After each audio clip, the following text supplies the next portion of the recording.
Hello বন্ধুরা, সকলকে স্বাগত জানাই আমার চ্যানেল বৃষ্টি ডিভাইন ট্যারোতে। সবাই কেমন আছেন? হ্যাপি থাকবেন, পজিটিভ থাকবেন। জেন্ডার স্পেসিফিক রিডিং এটা একদম নয়। আমার ভিউয়ার্স মেল অথবা ফিমেল যে কেউ হতে পারে। Timeless collective general energy pick করা হবে বলে সবসময় সব কথা আপনার সাথে রেজোনেট নাও করতে পারে। টাইমলেস হওয়ার জন্য আপনার সামনে যখন রিডিংটা আসবে, আপনি এখান থেকে কোনো না কোনো গাইডেন্স কিন্তু পেয়ে যাবেন। All zodiac sign base reading, কয়েকটা রাশি সিগনিফিকেন্ট থাকে বলে আমি সেগুলোকে মেনশন করে দিই। সর্বোপরি রিডিংয়ের এনার্জি যদি আপনার সাথে ম্যাচ হয়ে যায় তাহলে কিন্তু পুরো রিডিংটাই আপনার। আজকে দেখে নেওয়ার চেষ্টা করব আপনার পার্সনের হিডেন ফিলিংস কি আপনাকে নিয়ে, আপনার কারেন্ট এনার্জি, ডিভাইনের গাইডেন্স কিছু থাকলে সেটাও দেখে নেওয়ার চেষ্টা করব। রিলেশনশিপের হ্যাপি মোমেন্টস ভাবতে পারেন, পার্সনের নাম ভাবতে পারেন, তার ছবিও ভাবতে পারেন। ডিভাইন গাইড করবেন আমার ভিউয়ার্স যার কথা ভাবছেন তার হিডেন ফিলিংস কি আমার ভিউয়ার্সকে নিয়ে। 5 of Wands, মেষিংহ ধনু রাশি, দ্য এমপ্রেস,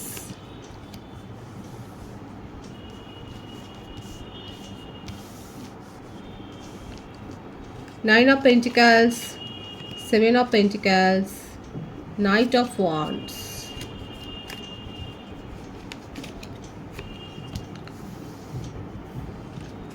বৃষভ, কন্যা, মকর, মিথুন, তুলা, কুম্ভ,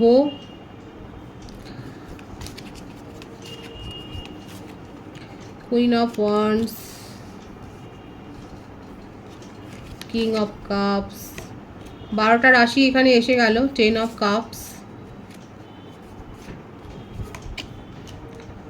bottom of the deck, justice. দেখুন আপনার পার্সন ম্যারিড, এখানে সেই ভাইবসটা খুব প্রবল এসছে। সিচুয়েশান আপনাদের সম্পর্কে অনেক ওঠাপড়া গেছে, অন অফ সিচুয়েশনের মধ্য দিয়ে অনেক গেছেন। চিটিংয়ের এনার্জি এসছে এখানে, আর সবসময় আপনাকে প্রতিপক্ষ করে দিয়েছে, আপনার উপরে দোষ দিয়ে দিয়েছে, নিজে ভিকটিম রোল প্লে করেছে। ওনার জীবনে ম্যারেজ যদি নাও হয়, একাধিক সম্পর্ক রয়েছে, বেশ মজ মস্তিতে থাকতে উনি পছন্দ করেন। এছাড়াও অনেক প্ল্যান করে, কিন্তু সেই প্ল্যানগুলোকে কি করে সাকসেস করবেন কিংবা তার তাগিদও হয়তো নেই মনের মধ্যে। প্ল্যানগুলোকে সাকসেস করার তাগিদটাও তার মধ্যে নেই। আপনাকে নিয়ে যতটা না ভাবেন নিজের খুশি, নিজের হ্যাপিনেস, দেখুন ওনার জীবনে যেই থাকুক না কেন, আপনার যদি মনে হয় আপনাকে ছাড়া আশেপাশে অনেকে রয়েছে, এখানে দেখা যাচ্ছে জেন্ডার স্পেসিফিক রিডিং নয়, এখানে দেখাই যাচ্ছে যে ওনাকে প্যাম্পার করার লোকের অভাব নেই ওনার জীবনে। কিন্তু আপনি যদি ভাবেন যে হ্যাঁ তাহলে তাদের দিকেই বেশি ঝুঁকে আছেন, সেটা মোটেও নয়। আপনার পার্টনার দেখা যাচ্ছে নিজেকে নিয়েই মস্তিতে থাকতে পছন্দ করেন, নিজের ভালো লাগা, নিজের খুশি, এগুলোর প্রায়োরিটি তার কাছে অনেক বেশি। যেখানে এতটুকু নেগেটিভিটি পাবেন, যেখানে তার মনে হবে যে তার এনার্জিকে কেউ ড্রেন করছে, বা সেখানে উনি বাধা ফেস করছেন, কোনো অবস্টাকেল ফেস করছেন, সেখান থেকে বেরিয়ে যাবেন। নিজের প্রফেশনাল লাইফ, মানি মেকিংয়ের ওপর খুব বেশি ঝোঁক, ফাটকা খেলতে পছন্দ করেন, স্টক, শেয়ার এসবেই হয়তো ইনভেস্টমেন্ট ওনার আছে। আর ওনার একটা পুরনো রোগ, যখনই সিরিয়াস কোনো ম্যাটার হবে উনি পালিয়ে যাবেন, উনি আপনাকে পাত্তাই দেবেন না। সিরিয়াস কোনো ম্যাটারে উনি আপনাকে পাত্তা দেবেন না, উনি এড়িয়ে যাবেন, সিচুয়েশান থেকে পেরিয়ে যাবেন এবং অ্যাভয়েড করবেন। আপনাকে নিয়ে যে ভাবেন না তা নয়, হয়তো ভবিষ্যতে কেউ যদি ওনার লাইফ পার্টনার হতে পারে, সেটা আপনি হতে পারেন, সেটা কারণ আপনি হয়তো ওনাকে অনেক সহ্য করেছেন। আপনাকে নিয়ে তার কি প্যাশন আছে সেটা উনি বলবেন না। আপনি যে অনেক সহ্য করেছেন, উনি ওনাকে প্যাম্পার করেছেন, ওনাকে কেয়ার করেছেন, উনি এত সব কিছু যে করেছেন, এই যে একটা এত রং বিহেভিয়ার একটা করেছেন। অনেকেই আছে আমার ভিউয়ার্সের মধ্যে, আপনারা আপনার পার্টনারের এই যে ব্যবহারটাকে আপনারা সহ্য করেছেন। দেখুন জাস্টিস পাচ্ছেন উনি নিজের কর্মে, কোনো না কোনো আইনগত ঝামেলাতে তো ফেসেছেন। অনেকের ক্ষেত্রে ডিভোর্সের কেস চলছে এবং সেখানে কিন্তু যথেষ্ট নাকানি জবানি খাচ্ছে আপনার পার্টনার। ফ্রড, চিটিংবাজি, মানে কথা লোকানো, এইসব ব্যাপারগুলো তার সাথে তো হয়েইছে। এছাড়া একাধিক সম্পর্কে আবদ্ধ থাকা, উল্টে আপনাকে দোষারোপ করা এবং নিজে ভিকটিম রোল প্লে করা। উচিত সাজা পাচ্ছেন কিন্তু।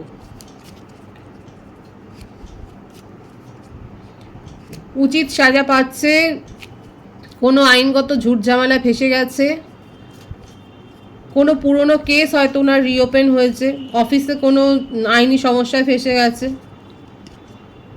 প্ল্যান অনেক কিছু করে কিন্তু সেই প্ল্যানগুলোকে সাকসেস করবার কোনো তাগিদ ওনার মনের মধ্যে নেই।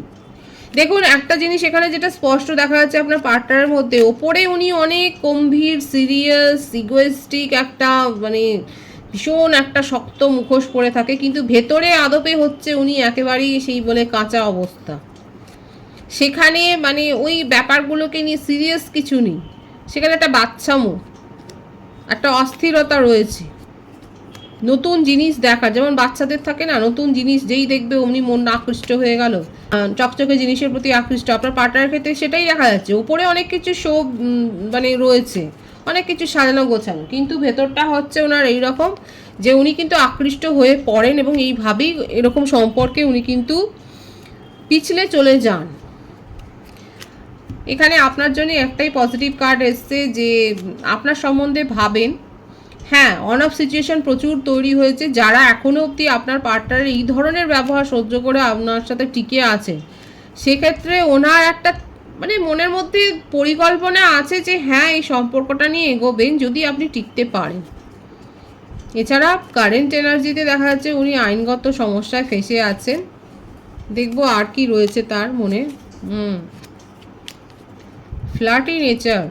যদি আপনারা সেপারেশনে থাকেন, আপনার পার্টনার আপনার সাথে কথা বলবে নিজের তাগিদে, কারণ আপনার মতো মানুষ তিনি পাননি যে এত বেশি সহ্য করেছে। এই ব্যাপারটার জন্যেই উনি আপনার সাথে কমিউনিকেশনে আসবেন। এখানে নেক্সট 7 ডেজের ভাইবসটা খুব বেশি এসছে।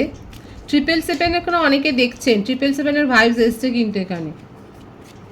আমার ভিউয়ার্সরা মনে হয় অনেক কালেকটিভলি এই সম্পর্কের যন্ত্রণা সহ্য করতে না পেরে নিজেরা স্পিরিচুয়াল হয়েছেন, নিজের ফোকাস চেঞ্জ করছেন। আপনার পার্টনারের মধ্যেও দেখা যাচ্ছে খানিকটা হলেও এই যে উচিত কর্ম পেয়েছেন না, কর্মাটা ফেস করছেন বলেই উনিও এখন নিজের মন মানসিকতার একটু পরিবর্তন করেছে। আচ্ছা, বার্থডেটা বলে দিই, 11, 5, 7, 9,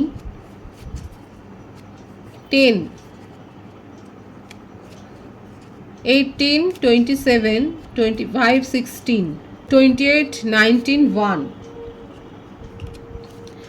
বার্থ মান্থ যেটা এসছে মে, নভেম্বর, জুলাই, জানুয়ারি, অক্টোবর, জুন, এই মাসগুলো বেশি দেখাচ্ছে। ভাইস ভার্সা হতে পারে। সুতরাং যারা সেপারেশনে আছেন কিংবা খুব কম কথাবার্তা হচ্ছে, আপনার পার্টনার নিজের তাগিদেই আপনার কাছে ফিরে আসছে। এখানে একটু তো স্বার্থবাদী দেখা যাচ্ছে। দেখুন কার্ডের ভাইবস এসছে, আমি কিন্তু আমার তরফ থেকে কিছু সংযোজিত করছি না। এখানে কার্ডের ভাইবসে যেটা দেখা যাচ্ছে যে একটু তো স্বার্থবাদীতা থেকেই উনি আপনার সাথে যোগাযোগটা করতে চাইছেন। এছাড়াও এই যে কর্মাটা ফেস করছে, যে ঝুট ঝামেলায় ফেসে গেছে, একমাত্র কাঁধে মাথা রেখে কাঁদবার জন্য আপনিই রয়েছেন। এটা উনি খুব ভালো করে জানেন যে হ্যাঁ আপনাকে ভোলাতে উনি খুব ওস্তাদ, ভুলিয়ে দিতে উনি পারবেন।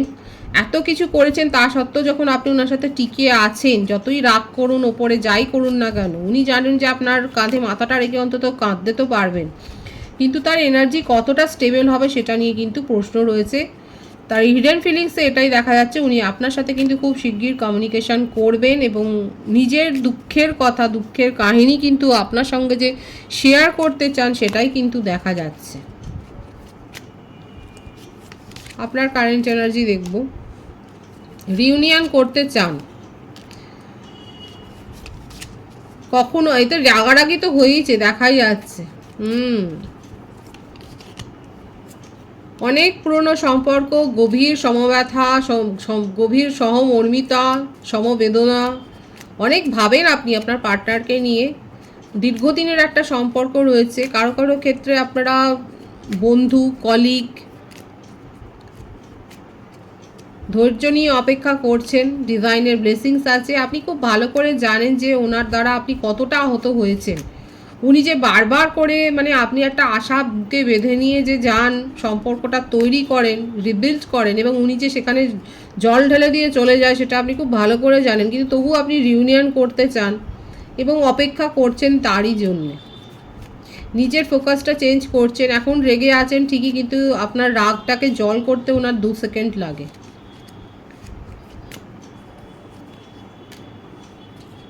ম্যানিফেস্ট করছেন ওনাকে। 111-এর ভাইবস এখানে এসেই গেল। নিউ বিগিনিং এখানে কিন্তু হবে। ওনাকেই আপনি ম্যানিফেস্ট করছেন এবং অপেক্ষার এনার্জি মিস করছেন তাকে। রেগে আছেন আপনি, স্বাভাবিকভাবেই আপনার এনার্জিকে এখন ব্লক করে রেখেছেন। এখন আপনি আর মনে হচ্ছে যে ওনার কথা ভাবলে পরে মানে অনেক বেশি রিডিং দেখছেন বা এই বিষয়ে আপনার জ্ঞান লাভ হয়েছে। আপনার মনে হচ্ছে যে ওনার কথা ভাবলে পরেও তাকে এনার্জি সেন্ড করা হবে, এবং সেই জন্যই আপাতত নিজের ফোকাস চেঞ্জ করেছেন, কারণ এখানে স্পিরিচুয়াল তো হয়েইছেন এবং ম্যানিফেস্ট করছেন, কিন্তু খুব একটা বেশি যে মানে সেইভাবে ক্রেভিং করছেন সেটা নয়।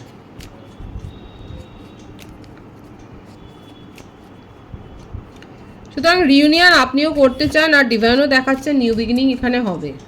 আপনার পার্টনারও নিজের তাগিদে একটা মানে নিজের মনের দুঃখের কথা কাউকে বলবে বলে উনি এগিয়ে আসছেন, সেটাই দেখা যাচ্ছে। ডিভাইনের গাইডেন্সটা এখানে দেখব। 8 of পেন্টিক্যালস, 2 of swords, 4 of cups. নিজেকে প্রায়োরিটি দিতে শিখুন, নিজের ক্রিয়েটিভিটিকে এক্সপ্লোর করুন। দেখুন প্রত্যেকের মধ্যেই কোনো না কোনো ক্রিয়েটিভ কোয়ালিটি রয়েছে, সেটাকে এক্সপ্লোর করুন, নিজেকে প্রায়োরিটি দিতে শিখুন। ডিভাইন কিন্তু এটাই বলছে। এছাড়াও অনেকের মধ্যে একটা থাকতে পারে যে আমি তো সব ঠিক করেছি, আমার মধ্যে কোনো ভুল ছিল না। এই দেখুন দেখুন আমার ভিউয়ার্স, আমি আপনাদেরকেই বলছি, আপনারা এটাকে নেগেটিভ ওয়েতে নেবেন না। ডিভাইনের গাইডেন্স যখন আসলে পরিষ্কার করেই বলবো। এখানে দেখা যাচ্ছে অনেকে হয়তো এটাই ভাবেন যে আমাদের তরফ থেকে সব কিছু ঠিক ছিল, আমরা সব কিছু 100% এফোর্ট দিয়েছি, 100% করেছি, কিন্তু ডিভাইন বলছে ভাববার সময় এসছে, নিজের ভুল থেকে শিক্ষা নিন। এটা ডিভাইন বলছে যে নিজের ভুল থেকে শিক্ষা নিন, নিজেকে প্রায়োরিটি দিতে শিখুন। আপনার ভাবা উচিত যে আপনার কোন কারণে, আপনার কোন বিহেভিয়ারের কারণে, কোন বেশি মানে কিসের জন্যে আজকে আপনার সাথে এই ঘটনাগুলো ঘটেছে, বা আপনি যদি নেগেটিভিটি ফিল করেন কেন ফিল করছে, সেটার জন্য কতটা আপনি দায়ী বা এনভায়রনমেন্ট দায়ী। এটা কিন্তু ভাববার সময় এসছে, এবং নিজের ক্রিয়েটিভ কোনো কোয়ালিটি থাকলে সেখানে ফোকাসড হতে বলছে ডিভাইন, কিন্তু বলছে খাটুন এবং তার যথার্থ কর্মফল পাবেন, সেটাও কিন্তু দেখা যাচ্ছে। পজিটিভ আছে এনার্জিকে অবশ্যই ক্লেম করে নেবেন। রিডিংয়ের এনার্জি আপনার সাথে ম্যাচ হলে রিডিংটা লাইক করে এনার্জি অবশ্যই এক্সচেঞ্জ করুন, যেটা সেটা জরুরি। সকলকে আমার চ্যানেলে অনেক অনেক স্বাগত এবং শুভেচ্ছা জানাই। যারা রয়েছেন তাদেরকে অনেক ভালোবাসা, আপনাদের ভালোবাসার সহযোগিতায় পরিবারকে বৃহত্তর করে তুলুন। রিডিংটি একটু শেয়ার করে দেবেন, চ্যানেলটা সাবস্ক্রাইব করে দেবেন। সবাই ভীষণ ভীষণ ভালো থাকবেন।